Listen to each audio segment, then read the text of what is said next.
प्रिय विद्यार्थियों, एक बार फिर आप सभी का भूगोल की इस ऑनलाइन कक्षा में स्वागत है। हम भी पार्ट 3 में विश्व का प्रादेशिक भूगोल का अध्ययन कर रहे हैं। पिछले वीडियो में हमने एशिया महाद्वीप के सामान्य जलवायु प्रदेशों का अध्ययन किया था, जिसमें हमने देखा था कि एशिया महाद्वीप में विश्व की समस्त प्रकार की जलवायु पाई जाती है। इसी क्रम में आज हम एशिया महाद्वीप की जो जलवायु का वर्गीकरण किया है, उसमें कोपेन महोदय का जो वर्गीकरण है उसका अध्ययन करेंगे। कोपेन महोदय के अलावा थानथवेट, स्टाम्प, लॉयड आदि विद्वानों ने भी विश्व की जलवायु का वर्गीकरण किया है, जिसमें सर्वाधिक जो मान्य व प्रचलित है वो कोपेन महोदय का वर्गीकरण है। तो आज हम एशिया महाद्वीप की जलवायु का वर्गीकरण जो कोपेन महोदय ने किया उसकी चर्चा करेंगे। व्लादिमीर कोपेन प्रमुख जलवायुविद थे, जो जर्मन विद्वान हैं। इन्होंने विश्व की जलवायु का जो प्रथम वर्गीकरण है वो 1900 में किया था। इसके बाद 1918 में इन्होंने संशोधन किया। इसके बाद 1928 में भी इन्होंने संशोधन किया। तो कोपेन महोदय ने जो विश्व की जलवायु का वर्गीकरण किया है उसमें से जो एशिया महाद्वीप में जलवायु प्रदेश पाए जाते हैं उनकी हम चर्चा करेंगे। तो कोपेन महोदय ने अपने जलवायु वर्गीकरणों में अंग्रेजी के जो बड़े अक्षर हैं, कैपिटल लेटर, उनको संकेतों के रूप में काम में लिया है। तो इस तरह उन्होंने 5 प्रकार के मुख्य जलवायु प्रदेश माने हैं, जिन्हें ए, बी, सी, डी और ई से दर्शाया है। मतलब जो भी जलवायु हैं उनको इन संकेतों से दर्शाया है।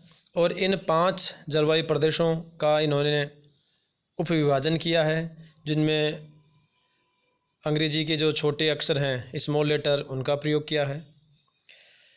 तो देखने में इनका जो वर्गीकरण है वो इन संकेतों के माध्यम से थोड़ा कठिन लगता है, लेकिन अगर अपन ध्यान से अगर समझें तो ये जो संकेत हैं केवल किसी निश्चित जलवायु को दर्शाने के लिए ही काम में लिए गए हैं। तो यहाँ इन्होंने तापमान और वर्षा, इन 2 तत्वों के आधार पे इन जलवायु प्रदेशों का निर्धारण किया, क्योंकि तापमान और वर्षा ही किसी क्षेत्र की वनस्पति को निर्धारित करने वाले मुख्य तत्व होते हैं। तो इन्होंने जो तापमान व वर्षा है इसी के आधार पे इन जलवायु प्रदेशों का अध्ययन किया और वर्गीकरण किया है। इन्होंने जो ए अक्षर है इससे उष्णकटिबंधीय आर्द्र जलवायु को दर्शाया है। बी है उसे शुष्क या मरुस्थलीय जलवायु को दर्शाया है।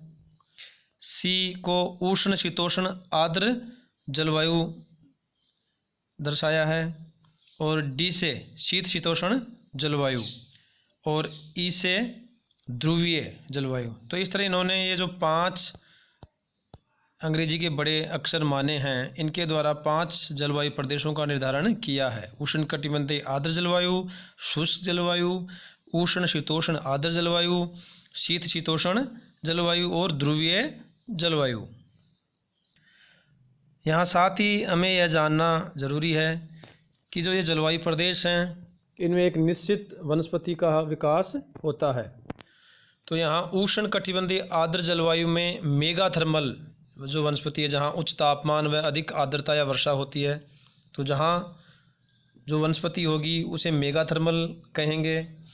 शुष्क जलवायु वाले क्षेत्रों में, जैसे मरुस्थलीय जलवायु है, वहाँ की वनस्पति को मरुद्भिद या ज़ेरोफाइट कहेंगे। जहाँ सूक्ष्म तापीय जलवायु है, जहाँ उष्ण शीतोष्ण मध्यम तापीय जलवायु है, वहाँ जो वनस्पति विकसित होती है उसे मेसोथर्मल कहते हैं। ऐसे ही शीत शीतोष्ण वाली जलवायु वाले प्रदेशों में माइक्रोथर्मल कहते हैं वहाँ की वनस्पति को। और जो टुंड्रा क्षेत्र हैं या ध्रुवीय क्षेत्र हैं, वहाँ की वनस्पति को हेकिस्टोथर्मल कहते हैं। तो इन जलवायु प्रदेशों के अनुसार ही एक निश्चित वनस्पति का विकास होता है। तो आज हम इन्हीं जो 5 जलवायु प्रदेश हैं जो कोपेन मोदे ने बताए हैं, इनका अलग अलग अध्ययन करेंगे। तो पहला है उष्ण कटिबंधीय आर्द्र जलवायु, ट्रॉपिकल वेट क्लाइमेट। इस तरह की जलवायु उष्ण कटिबंधीय भागों में पाई जाती है, अर्थात भूमध्य रेखा के दोनों तरफ 20 से 25 डिग्री अक्षांशों के मध्य जो उष्ण कटिबंध हैं उनमें इस तरह की जलवायु देखने को मिलती है।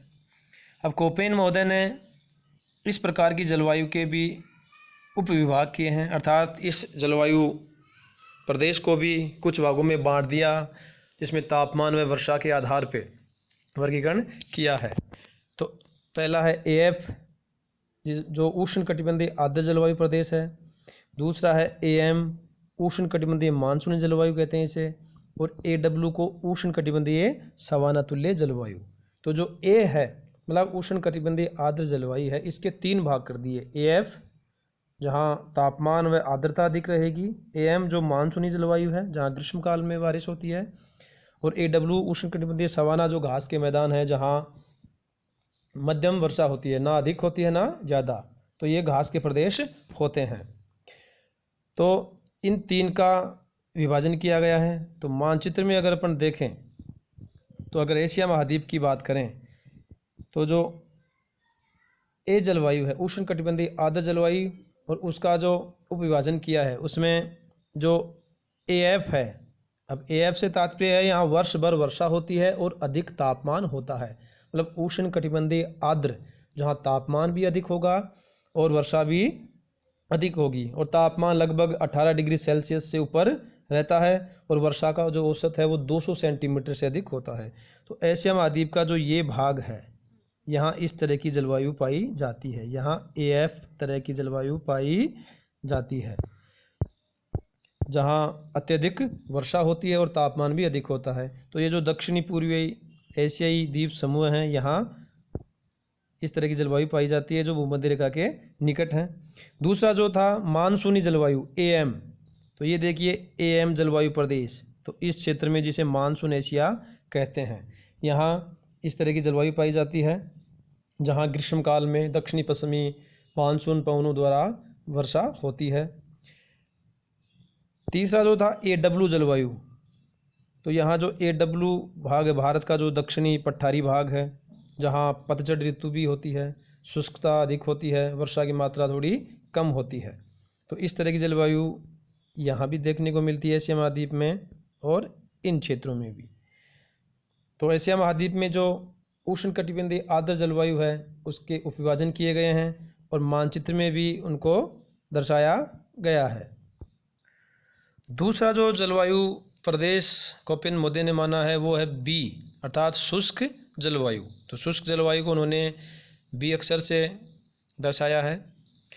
अब जो शुष्क जलवायु है यहाँ तापमान और वर्षा की मात्रा के आधार पे इसके भी 2 विभाजन किए गए हैं। स्टेपी तुल्य जलवायु जिसे BS से दर्शाया है और BW जिसे मरुस्थलीय जलवायु। तो B के 2 भाग कर दिए मुख्यतः। BS तो स्टेपी तुल्य जो घास के मैदान हैं, जो ठंडे प्रदेश हैं जहाँ वर्षा की मात्रा बहुत कम होती है, जहाँ अर्ध शुष्क जलवायु पाई जाती है। और BW का मतलब जहाँ उष्ण शुष्क जलवायु पाई जाती है जिसे हम रेतीली मरुस्थल कहते हैं। तो इस तरह की जो जलवायु है वो एशिया महाद्वीप में, ये देखिए जो भारत का पश्चिमी भाग है थार का मरुस्थल, यहाँ उष्ण मरुस्थलीय जलवायु पाई जाती है BW। साथ ही जो अरब का मरुस्थलीय भाग है वहाँ भी इस तरह की जलवायु पाई जाती है उष्ण मरुस्थलीय, जिसे BW से दर्शाया। इसके अलावा जो अर्धशुष्क जलवायु प्रदेश हैं जहाँ घास के मैदान हैं, तो मध्य एशिया के जो घास के प्रदेश हैं वहाँ इस तरह की जलवायु पाई जाती है। साइबेरियाई भाग में इस तरह की जलवायु देखने को मिलती है। तो B के 2 विभाजन किए, BW का मतलब मरुस्थलीय और BS का मतलब अर्धशुष्क जो घास के मैदान हैं। तो साइबेरिया मैदान है और जो मध्य एशिया के भाग हैं वहाँ इस तरह की जलवायु देखने को मिलती है। तीसरा जो जलवायु प्रदेश इन्होंने बताया वह उष्ण शीतोष्ण आर्द्र जलवायु या मध्य तापीय जलवायु भी जिसे सी अक्षर से प्रदर्शित किया है। अब इस तरह की जो जलवायु है वो मध्य अक्षांशों में देखने को मिलती है, जहाँ तापमान सामान्य रहता है। तो इस जलवायु का भी इन्होंने उपविभाजन किया है, जिसमें CW, जिसमें शुष्क शीत ऋतु रहती है, अर्थात वर्षा है वो ग्रीष्म में होती है और सर्दियाँ सूखी होती हैं। CA जो जलवायु है, जहाँ ग्रीष्म ऋतु शुष्क होती है और वर्षा अधिकतर सर्दियों में होती है। CFA जहाँ चीन तुल्य जलवायु है, जहाँ तापमान के साथ साथ वर्ष भर वर्षा भी प्राप्त होती रहती है। और CSA जो भूमध्य सागर के आसपास के क्षेत्र हैं, एशिया महाद्वीप के जो देश जैसे लेबनान, जॉर्डन, साइप्रस और इजराइल, इन क्षेत्रों में तुर्की, इन क्षेत्रों में इस तरह की जलवायु देखने को मिलती है, जहाँ सर्दियाँ वर्षायुक्त होती हैं और ग्रीष्मकाल शुष्क।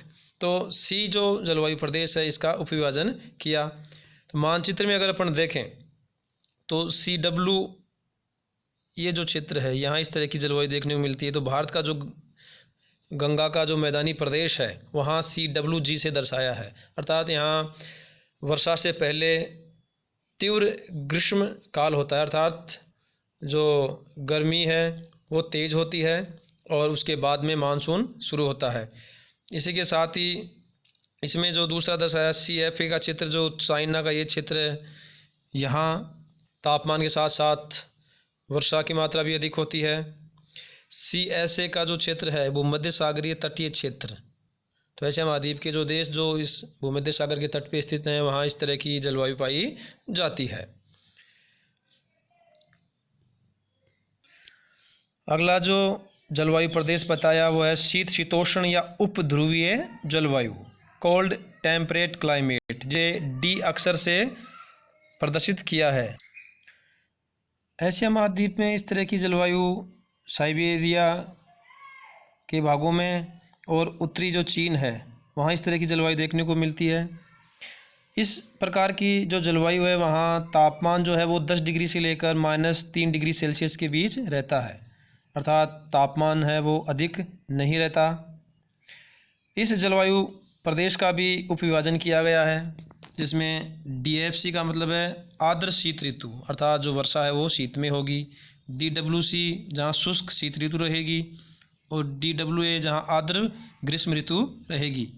तो मानचित्र में अगर अपन देखें तो जो D प्रकार की जलवायु है वो इस क्षेत्र में है। ये क्षेत्र जो शीत शीतोष्ण जलवायु या उपद्रवीय जलवायु वाला क्षेत्र है, और ये जो साइबेरियाई मैदानी भाग है और उत्तरी चाइना का जो भाग है। अब इस D जलवायु का भी उपविभाजन कर दिया। ये जो पश्चिमी साइबेरिया का भाग है ये DFC है, यहाँ वर्षा थोड़ी अधिक होती है। ये जो भाग है यहाँ वर्षा गर्मियों में हो रही है। तो इस तरह वर्षा और तापमान के आधार पर इन्होंने प्रत्येक जलवायु प्रदेश का उपविभाजन किया है। कोपेन-मोदे ने जो अंतिम 5वां जलवायु प्रदेश बताया हुआ है ध्रुवीय जलवायु प्रदेश, पोलर क्लाइमेट, जिसे E से प्रदर्शित किया है।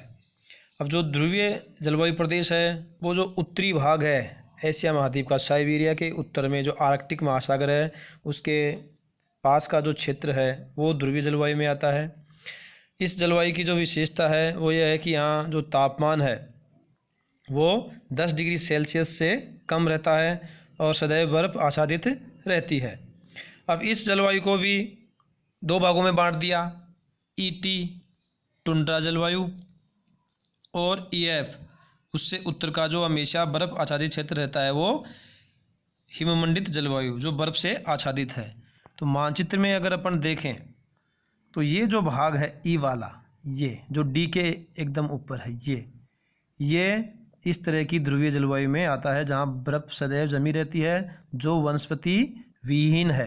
केवल वनस्पति के नाम पे यहाँ जो शैवाल, काई हैं वो पाए जाते हैं। तो इस तरह कोपेन महोदय ने एशिया महाद्वीप या विश्व की जो जलवायु है ये 5 तरह की मानी है। इसमें जो अंग्रेजी के जो बड़े अक्षर हैं उन्हें संकेतों के रूप में काम में लिया है, और जो छोटे अक्षर हैं उन्हें भी उपविभाजन में काम में लिया है। इसके साथ ही इन्होंने एक जलवायु प्रदेश और माना है। जो H अक्षर से प्रदर्शित किया है, जिसका मतलब होता है उच्च भूमि की जलवायु, हाईलैंड क्लाइमेट, अर्थात जो पर्वतीय क्षेत्र हैं उनकी जलवायु के लिए इन्होंने H अक्षर को प्रयोग में लिया है। तो इनका जो वर्गीकरण है एकदम सरल है, आसान है समझने में।